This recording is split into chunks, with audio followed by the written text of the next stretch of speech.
Jag och min dumma svartsjuka. Förlåt mig, jag och min dumma hemlighet. Det gjorde du bara för att överraska mig. Ja, Eli och alla andra i klassen är på väg hit till Erikslunds shoppingcenter.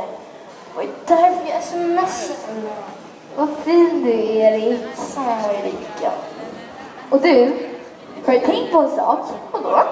Att inget av detta hade hänt om inte vi hade träffats här på Erikslunds shoppingcenter.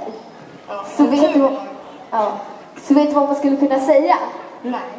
Att här på Erikslunds shoppingcenter händer allting.